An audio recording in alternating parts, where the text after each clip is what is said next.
kid ever walks up to you unexpectedly and says, "Can I help you?" You do it.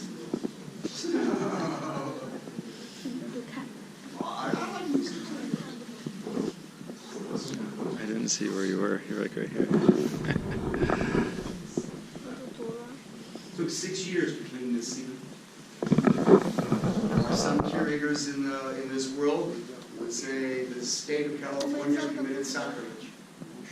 You should never clean an antique scene. Curators here don't feel that.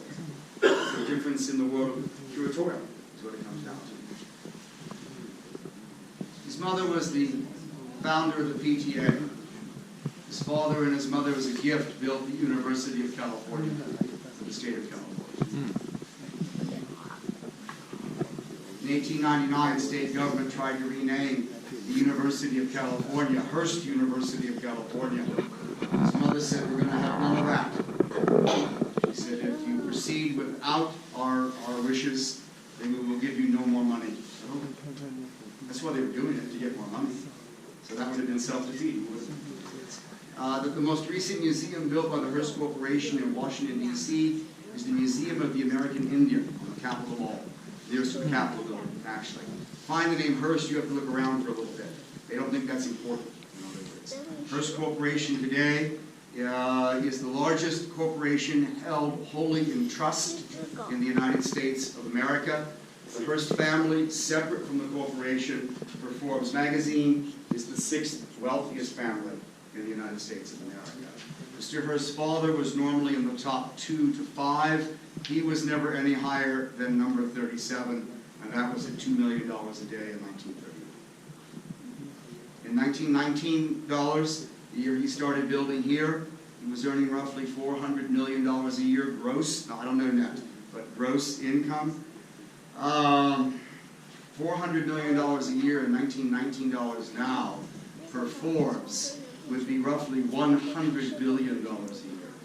So remember, his money's backed in gold, and our money's backed in nothing. So it's a very different economic structure.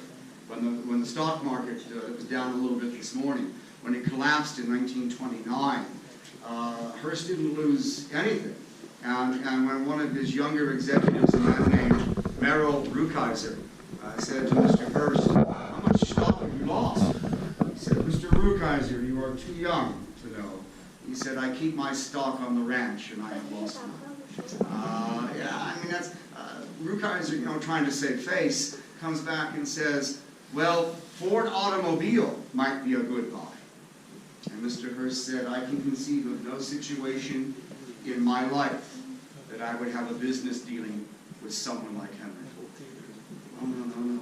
Henry Ford openly supports Adolf Hitler. Hearst cannot. Joseph Kennedy openly supports Adolf Hitler.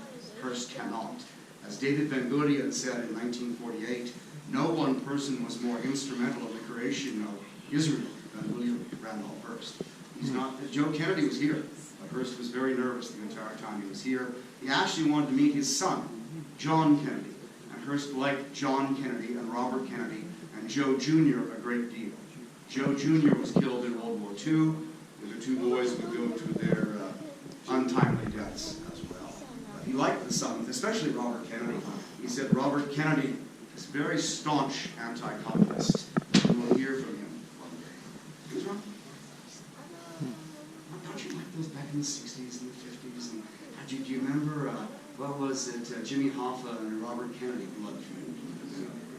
Yeah, you don't pick a fight with the Attorney General of the United States of America, especially if his brother's the president. Not so wrong.